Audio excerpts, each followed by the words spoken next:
Hello friends and welcome back to Code with YouTube channel and welcome back to Amazing Concepts of Java Programming Language। ये video जो है वो interview point of view, coding point of view, knowledgeable point of view बहुत ही ज़्यादा important concepts मैं आपको इस video में बताने वाला हूँ।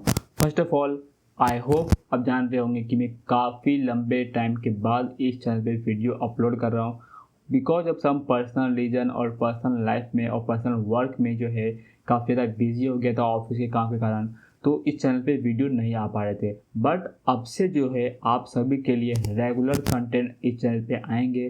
तो चैनल पे न्यू है तो चैनल को जरूर सब्सक्राइब कर लीजिए और वीडियो को लाइक किए बिना बच जाइए बिकॉज मेरा चैनल जो है काफ़ी ज़्यादा एंड हो सकता है और माइट भी बंद हो सकता है अगर इस पर प्रॉपर रिस्पॉन्स नहीं मिला तो आप सबसे रिक्वेस्ट है जितना हो सके आप सपोर्ट कीजिए इस चैनल को बिकॉज अभी आप सभी का ज़रूरत है।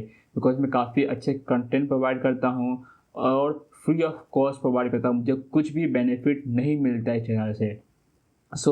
इस चैनल को चलाने के लिए मुझे आप सभी का सपोर्ट चाहिए। Now let's back to our important topic. देखिए, इस कंसेप्ट में जो भी चीज़ें मैं आपको बताने वाला हूँ, कुछ चीज़ें आपको पता है लाइक ट्राई कैच ब्लॉक क्या होता है और फॉर लूप क्या होता है, ठीक है, ये आपको पता है। बट इस दोनों चीज़ के कॉम्बिनेशन के बाद हमारा आउटपुट पे क्या इम्पैक्ट पड़ता है, ये सारी चीज़ें ही हम लोग इस वीडियो में देखने वाले हैं। यानी कि अगर हम लोग सिनेरियो को समझे तो सिनेरियो को समझने के लिए हम लोग नेक्स्ट स्लाइड पे आते हैं। अगर यहाँ पे देखेंगे तो टोटल 2 सिनेरियो है। पहला है कि जब हम लोग try catch outside the for loop, यानी कि हम लोग जब भी ट्राई कैच ब्लॉक को किसी फॉर लूप के बाहर रखते हैं तो हमारा फ्लो में क्या इम्पैक्ट पड़ता है, या फिर putting the try catch inside the for loop, यानी कि हमारा इस केस में फॉर लूप हमारा क्या रहेगा, बाहर रहेगा और इस फॉर लूप के अंदर हमारा क्या रहेगा, ट्राई कैच ब्लॉक रहेगा। तो हमारा इसमें क्या फ्लो में डिफरेंस पड़ता है, यानी कि जो लॉजिकल फ्लो रहेगा, लॉजिकल फ्लो उसका जो है इम्पैक्ट क्या होता है। तो दोनों चीज़ों को हम लोग काफ़ी अच्छे एग्जाम्पल के साथ देखेंगे। फिर हम लोग देखने वाले हैं कि रूल ऑफ थंब, यानी कि किस केस में हमें आउटसाइड लूप यूज़ करना चाहिए और इनसाइड लूप यूज़ करना चाहिए, यानी कि ट्राई कैच को आउटसाइड लूप हमें रखना चाहिए या फिर हमें इनसाइड लूप रखना चाहिए। तो इन दोनों एग्जाम्पल को पहले हम लोग समझते हैं, फिर हम लोग देखेंगे कि कभी क्या यूज़ करना चाहिए और परफॉर्मेंस वाइज, यानी कि that is very important right. अभी हम लोग जो है काफ़ी अच्छे से कंसेप्ट को सीखने वाले हैं, तो परफॉर्मेंस और टाइम को भी बहुत ज़्यादा इंपॉर्टेंट देना पड़ेगा बिकॉज जब भी आप कोड करते हैं सिर्फ कोड करने के लिए कोड नहीं करना है, हमें टाइम को भी ध्यान रखना है एंड परफॉर्मेंस पे क्या इम्पैक्ट पड़ेगा वो भी हमें देखना है। तो at the end of the video एक काफ़ी अच्छे एग्जाम्पल के साथ जो है मैं आपको एक्सप्लेन करूँगा कि किस तरीके से जब हम लोग फॉर लूप को ट्राई कैच के अंदर रखते हैं तो क्या इम्पैक्ट पड़ता है। तो जो हमारा परफॉर्मेंस का एग्जाम्पल रहेगा उस केस में हम लोग आपको जो सिखाने वाले हैं वो सिखाएंगे जब हम लोग फॉर लूप के अंदर ट्राई कैच ब्लॉक यूज़ करते हैं तो मेमोरी जो है और टाइम पे क्या इम्पैक्ट पड़ता है, ठीक है। तो हम लोग जाते हैं आईडी में एग्जाम्पल के साथ समझते हैं और फिर हम लोग वापस से स्लाइड पे आएंगे। मैं आ चुका कंप्यूटर स्क्रीन पे। यहाँ पे जो हमने पार्ट 2 का ट्राई कैच ब्लॉक का पैकेज क्रिएट किया है, यहाँ पर मैं एक जो है क्लास फाइल क्रिएट करता हूँ, ठीक है। इस क्लास फाइल में हम लोग जो है ट्राई कैच के एग्जाम्पल को समझेंगे। तो try catch example. So first of all जो है मैं एक मेन मेथड क्रिएट कर लेता हूँ। मेन मेथड अभी पहला जो हम लोग समझने वाले हैं वो हम लोग समझेंगे कि जब हमारा ट्राई जो है वो आउटसाइड फॉर लूप होता है तो एक हम लोग जो है मेथड क्रिएट कर लेते हैं, public static void and then try outside, ठीक है। हमने एक मेथड क्रिएट कर लिया। अब आप सोचेंगे कि पब्लिक स्टैटिक वॉइड क्यों क्रिएट किए, बिकॉज हमें ना ही कुछ रिटर्न करना है, हमें फंक्शनैलिटी चेक करना है और कंसेप्ट को समझना है, तो रिटर्न करके कोई मतलब नहीं बनता। देन स्टैटिक क्यों किए, बिकॉज हमें इस मेथड को कॉल करने के लिए ऑब्जेक्ट ना क्रिएट करना पड़े, दैट्स इट। वही सिंपल सा लॉजिक है, बाकी कुछ ऐसा नहीं है। नाउ हम लोग क्या करेंगे, ट्राई आउटसाइड। तो फर्स्ट ऑफ ऑल हम लोग ट्राई ब्लॉक लिखेंगे, देन यहाँ पे हम लोग कैच को कंप्लीट ही कर लेते हैं, एक्सेप्शन ई, एंड यहाँ पे कुछ हम लोग डाल देंगे एरर मैसेज। इस पर हम लोग आएंगे, एक बार लॉजिक प्ले लिख लेते हैं। नाउ इस ट्राई के अंदर हम लोग जो है फॉर लूप लिखने वाले हैं। नाउ जो फॉर लूप रहेगा हम लोग उसको सिर्फ 1 to 10 तक इटरेट करेंगे। तो फॉर इंट कैसे लिखते हैं हम लोग फॉर लूप, आपको पता रहेगा। Int I is equal to 1, suppose एक इनिशियल वैल्यू देंगे, आई को हम लोग इटरेट करेंगे 10 तक, अदरवाइज आई को हम लोग हमेशा इंक्रीमेंट करेंगे प्लस प्लस से। ठीक है, नाउ यहाँ पर अगर हम लोग देखेंगे तो आई को हम लोग जो है 1 से स्टार्ट किया और 10 तक ले जा रहे हैं, और आई को हम लोग क्या कर रहे हैं, इंक्रीमेंट कर रहे हैं। अभी हम लोग एक स्पेसिफिक कंडीशन पे हम लोग लूप को जो है यानी कि किसी एक्सेप्शन को थ्रो करने का ट्राई करेंगे। सबसे बेस्ट है कि अरिथमेटिक एक्सेप्शन को थ्रो कर दे। तो फॉर एग्जांपल जैसे ही आई का वैल्यू 4 होता है, ठीक है, उस केस में हम लोग क्या करेंगे कि हम लोग एक रिजल्ट्स का वेरिएबल डिक्लेयर करते हैं, एंड यहाँ पर जो भी नंबर रहेगा उस नंबर को मैं 0 से डिवाइड कर दूंगा, और आई को मैं क्या करता हूँ, नम कर लेता हूँ। ठीक है, बेटर रहेगा एक्सप्लेन करने के लिए। तो आई को मैं कर लेता हूँ नम। सो नम डिवाइड बाय 0 कोड को फॉर्मेट करते हैं, और एल्स क्या करूँगा, एल्स में यहाँ पे आउटपुट कर दूंगा कि प्रोसेसिंग नंबर कॉमा आई। तो ये जो नंबर है, सॉरी प्रोसेसिंग नंबर नम, तो जब तक मेरा आई का वैल्यू 1 रहेगा तो ये कंडीशन सेटिस्फाइड नहीं होगा, जाएगा यहाँ पे प्रोसेसिंग नंबर 1 आएगा, प्रोसेसिंग नंबर 2 भी आ जाएगा, प्रोसेसिंग नंबर 3 भी आएगा। जैसे ही मेरा नम इक्वल टू 4 होगा वो जाएगा मेरा इफ वाले ब्लॉक में और नंबर को 0 से डिवाइड करने का ट्राई करेगा। जैसे ही नंबर को 0 से डिवाइड करने का ट्राई करेगा मेरा जो है वो अरिथमेटिक एक्सेप्शन थ्रो करेगा। अभी आप बताइए कि जब अरिथमेटिक एक्सेप्शन थ्रो करेगा तो मेरा एल्स ब्लॉक एग्जीक्यूट होगा कि नहीं होगा? तो वो तो मैं सिंपल सा लॉजिक है, जब ये इफ के अंदर गया है तो एल्स के अंदर तो जाएगा नहीं। बट क्या ये जो नंबर है, क्या ये नंबर इक्वल टू जो 4 है वो नंबर इक्वल टू 5, 6, 7 को भी प्रोसेस करेगा? यानी कि जो प्रोसेसिंग नंबर है ये 5, 6, 7 भी प्रिंट करेगा कि नहीं करेगा? आप थोड़ा देर वीडियो को पॉज कीजिए और सोच के बताइए कि आउटपुट में क्या आएगा। ठीक है, आई होप आपने इस चीज़ को डिसाइड कर लिया रहेगा।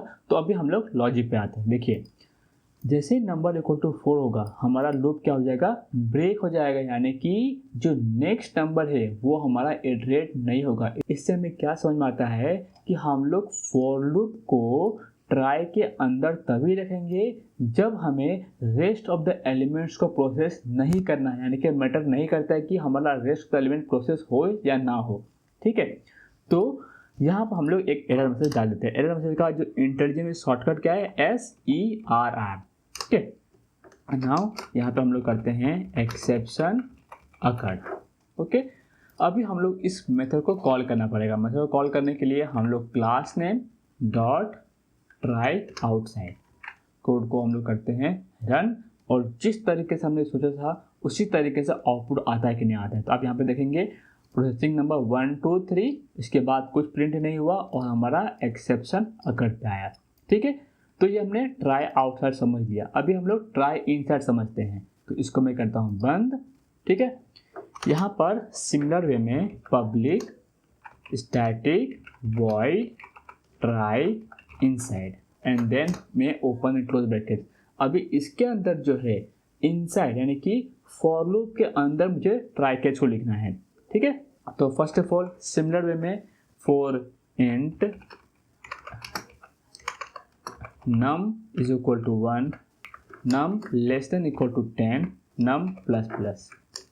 ठीक है, अभी हमें ट्राई, तो ट्राई कैच के ब्लॉक को यहाँ पे लिखेंगे ट्राई देन कैच एक्सेप्शन ई, और यहाँ पर हम लोग जो है एरर मैसेज को प्रिंट करते हैं SERR एक्सेप्शन अकर। नाउ हमें क्या करना है कि जो ट्राई ब्लॉक है वो अभी फॉर लूप के अंदर आता है, तो हमें एक स्पेसिफिक सिमिलर वे में कंडीशन हमारा सेम रहेगा कि आई इक्वल टू 4 है तो नंबर को 0 से डिवाइड करो और एक्सेप्शन थ्रो करवाओ। ठीक है, अरिथमेटिक एक्सेप्शन। तो मैं यहाँ पे क्या करता हूँ कि इफ क्या करेंगे हम लोग, number is equal to suppose 5 पकड़ते हैं इस बार। ठीक है, 5 पकड़ते हैं, देन हम लोग क्या करेंगे एंड रिजल्ट में मैं करूँगा नंबर डिवाइड बाय 0, अदरवाइज मैं क्या करूँगा प्रिंट कर लूँगा कि हाँ भाई प्रोसेसिंग एलिमेंट दिस। सो मैं करता हूँ प्रोसेसिंग नंबर कॉमा यहाँ पे करता हूँ नंबर। ठीक है, जब हम लोग इस कोड को पहले ड्राई रन करते हैं, ड्राई रन का मतलब क्या है कि मतलब हम लोग खुद से लॉजिक के हिसाब से देखेंगे कि आउटपुट में क्या आ रहा है। तो हमारा i इक्वल टू 1 पे जो है वो ये प्रिंट होगा, 2 पे ये प्रिंट होगा, 3 पे ये प्रिंट होगा, 4 पे भी प्रिंट होगा और 5 पे क्या होगा, मेरा एक्सेप्शन थ्रो करेगा। ठीक है, जैसे एक्सेप्शन थ्रो करेगा ये नेक्स्ट एलिमेंट पे जाएगा, बिकॉज हमारा जो एक ट्राई और कैच है ये इसके अंदर आता है। ठीक है, तो 5 पे जो है ये ब्रेक करेगा, 6, 7, 8, 9, 10 यानी कि सिर्फ हमारा processing number is equal to 4 जो है वो line print, sorry processing number is equal to 5 जो है यहाँ पे 4 ही करेगा, बेटर रहेगा बिकॉज हम दोनों चीज़ को रिलेट कर सकते हैं। सो प्रोसेसिंग नंबर 4 जो है वो प्रिंट नहीं होगा और बाकी सारे के सारे नंबर प्रिंट होंगे। तो इस मेथड को कॉल करने के लिए मैं यहाँ पे क्या करता हूँ, इसको कमेंट करता हूँ। नाउ यहाँ पे कहूँगा try case example dot try inside, code को रन करते हैं और आउटपुट को देखते हैं। देखिए यहाँ पे अगर देखेंगे सो हमारा एक्सेप्शन थ्रो हुआ। अब देखिए एक्सेप्शन जो है जरूरी नहीं कि हमेशा स्टार्टिंग में ही हमें मैसेज दिखाई देगा। अगर इसको मैं वापस से अगर रन करता हूँ तो अब देखेंगे ये एट द एंड भी आ सकता है। ठीक है, ये डिपेंड करता है मेमोरी के ऊपर। तो अगर मैं कोड को रन करूँ, 1-2 बार अगर रन करते हैं, देखिए लास्ट में भी आता है। तो ज़रूरी नहीं है कि हमारा जो है एक्सेप्शन जो है हमेशा स्टार्टिंग में प्रिंट होगा। तो मैंने आपको दोनों तरीका का एग्जांपल दे दिया है कि एक्सेप्शन स्टार्टिंग में जा सकता है, एक्सेप्शन एंड में भी आ सकता है, बट जो प्रोसेसिंग नंबर 4 है वो हमारा लॉजिक नहीं चलेगा। ठीक है, तो ये मेरा है इनसाइड का एग्जाम्पल और आउटसाइड का एग्जाम्पल। अभी जैसे मैंने आपको प्रॉमिस किया था कि मेमोरी लेवल पे इसका क्या इम्पैक्ट पड़ता है, यानी कि हम लोग जब रन करेंगे तो परफॉर्मेंस वाइज क्या इम्पैक्ट पड़ेगा। तो फर्स्ट ऑफ ऑल हम लोग थंब रूल देख लेते हैं कि किस केस में हमें ट्राई आउटसाइड यूज़ करना चाहिए और किस केस में हमें ट्राई इनसाइड यूज़ करना चाहिए। तो यहाँ पे हम लोग जाते हैं। तो रूल नंबर 1 है कि इनसाइड लूप यानी कि ट्राई कैच ब्लॉक को हम लोग इनसाइड फॉर लूप तभी यूज़ करेंगे, use when errors are expected occasionally and you can continue safely. For example, parsing logs के केस में, sending notification to multiple user, processing files और messages। यानी कि ये है कि हमारा एक्सेप्शन आ भी सकता है और नहीं भी आ सकता है, बट उससे जो है मेरे डेटा के ऊपर कोई इम्पैक्ट नहीं पड़ने वाला है। ये एक टास्क है, यानी कि सपोज फाइल भेजना है, मैसेज भेजना है, वो वाला टास्क है, तो उसको हम लोग वापस से भेज सकते हैं। तो जब भी हमें अगर कॉन्टिन्यूटी को मेंटेन करना है तो उस केस में हम लोग ट्राई कैच को फॉर लूप का अंदर रखेंगे, जिससे वो स्पेसिफिक एलिमेंट ही प्रोसेस ना होगा, बाकी स्टार्टिंग के सब और एंड के सारे एलिमेंट्स प्रोसेस होने चाहिए। बट सपोज अगर आउटसाइड रखते हैं तो आउटसाइड अगर जब भी रखेंगे तो बहुत ही ज़्यादा जो इम्पोर्टेंट टास्क होता है ना उसको हैंडल करने के लिए रखेंगे। तो use when the loop must succeed as a whole और फेल एज अ होल, यानी कि हमारा सारा का सारा ऑपरेशन एक बार में परफॉर्म होना चाहिए या फिर सारा का सारा ऑपरेशन फेल ही हो जाना चाहिए अगर एक भी फेल होता है। तो आपको क्या दिमाग में आ रहा है इस चीज़ का एग्जाम्पल देख के? Transaction, that is very very important term, right. तो जब भी हमें ट्रांसैक्शन रिलेटेड हैंडलिंग करना रहेगा, financial calculation like debit credit related information maintain करने रहेंगे, तो उस केस में हमें आउटसाइड लूप हमें जो है वो ट्राई कैच को यूज़ करना चाहिए, जिससे हमारा सारा का सारा ऑपरेशन फेल हो जाएगा, कोई भी अगर एक फेल होता है तो। ठीक है, नाउ नेक्स्ट हमने जैसा मैंने आपको प्रॉमिस किया था कि परफॉर्मेंस वाइज क्या होता है। तो अगर हम लोग टाइम की बात करें, यानी कि अगर कोई भी एक्सेप्शन थ्रो नहीं होता है तो टाइम जो है हमारा ऑलमोस्ट सेम ही होगा, there is no difference. But अगर हम लोग मेमोरी बात करें in terms of memory usage, so if there is no exception there is also no difference. ठीक है, that is clear, right. So अगर कोई भी एक्सेप्शन थ्रो नहीं होता है तो आप फॉर लूप को ट्राई ब्लॉक के अंदर रखिए या फिर फॉर लूप को ट्राई ब्लॉक के बाहर रखिए, कोई इम्पैक्ट नहीं पड़ता है। But if an exception occurs then what, यानी कि अगर सपोज जैसे मैंने आपको बताया था कि अगर फॉर लूप के अंदर ट्राई रखते हैं और एक्सेप्शन आ गया तो क्या इम्पैक्ट पड़ेगा, तो उस चीज़ को समझने के लिए हम लोग एक एग्जांपल के साथ आपको बताएंगे। ठीक है, तो मैं इंटेलिजेंट आईडी में आता हूँ और वहाँ पे मेमोरी के रिलेटेड किस तरीके से मेथड को एक्सेस करना चाहिए, टोटल मेमोरी क्या होता है, फ्री मेमोरी क्या होता है, और at the end of the कितना मेमोरी यूटिलाइज हुआ है, वो सारी चीज़ें मैं आपको बताने वाला हूँ। तो मैं आऊँगा कंप्यूटर स्क्रीन पे इंटेलिजेंट आईडी के अंदर। यहाँ पर जो है मैं एक क्लास फाइल क्रिएट करता हूँ, इसका नाम रखता हूँ ट्राई कैच डेमो। ये रहेगा मेरा मेन मेथड्स। ठीक है, सिंपल सा लिखना है, ज़्यादा कुछ कोई मेथड एक्स्ट्रा मेथड क्रिएट करने की जरूरत नहीं है। इसी में मेन मेथड के अंदर ही हम लोग अपना जो कंसेप्ट को है वो सीख सकते हैं परफॉर्मेंस वाला। ठीक है, तो हमारा रन टाइम जो है ना, रन टाइम के अंदर जो है ये सारे ऑब्जेक्ट अवेलेबल होते हैं कि टोटल मेमोरी कितना रहेगा, टोटल फ्री मेमोरी कितना रहेगा। तो run time dot gate run time. Now ये जो मेमोरी है यानी कि रन टाइम ऑब्जेक्ट है, इसके वजह से हम लोग मेमोरी को एक्सेस करेंगे। सो इंट स्टार्टिंग में कितना मेमोरी अवेलेबल है, int start memory is equal to runtime dot total memory minus runtime dot free memory. Okay, अभी देखिए यहाँ पे क्यों एरर दे रहा है यहाँ पे, बिकॉज जो टोटल मेमोरी है वो रिटर्न करता है लॉन्ग में। यहाँ देखिए लॉन्ग है रिटर्न टाइम, तो इसको हम लोग कर देंगे लॉन्ग। नाउ यहाँ पे हम लोग जो है ट्राई के जो एग्जाम्पल जो लिए थे, सिमिलर वे में हमें ये चीज़ को करना है। ठीक है, तो मैं इसको कॉपी करता हूँ, इसको प्रिंट करता हूँ यहाँ पे एज इट इज़। ठीक है, यहाँ पे जो नंबर है ना, इसको मैं करता हूँ 1 लाख, और जब तक ये नंबर ग्रेटर देन 4 रहेगा और सपोज 10 रहेगा, तब तक मैं इसको एक्सेप्शन थ्रो करवाते रहूँगा, और फिर से मेमोरी में क्या इफेक्ट पड़ता है वो हमें देखना है। ठीक है, तो हमने as it is code use किया है, देयर इज नो डिफरेंस, जिससे आपको समझने में दिक्कत ना आए। अभी इसके बाद जो है हमें कितना मेमोरी हमने यूज़ किया, तो end memory is equal to हम लोग सेम चीज़ रन टाइम तो total memory minus free memory, और कितना मेमोरी यूटिलाइज हुआ है उस चीज़ को यूज़ करने के लिए memory used is equal to end memory minus start memory. ये सिमिलर वे में है, जैसे आप लोग लॉग में प्रिंट करते हैं ना, किसी मेथड को रन करने के लिए कितना टाइम लगा है, 2 मिली सेकेंड में, नैनो सेकेंड में। सिमिलर वे में मेमोरी के लिए भी सेम होता है, तो end memory minus start memory, और मैं यहाँ पे प्रिंट कर दूंगा। ठीक है, सो ये ध्यान रखिए जो मेमोरी यूज है ना वो बाइट में होता है। ठीक है, सो अगर मैं यहाँ पे जो भी नंबर मुझे मिलता है ना अपना टोटल मेमोरी है, तो ये जो रहेगा ना ये मेरा बाइट्स में रहेगा। देखिए total amount of memory currently for current and future object measure in bytes. ठीक है, ये ध्यान रखिए ये अपना बाइट में होता है। तो मैं यहाँ पे मेमोरी यूज प्रिंट करता हूँ, memory use in bytes, and यहाँ पर मैं वैल्यू को प्रिंट कर लूँगा। ठीक है, अभी हम लोग कोड को रन करते हैं।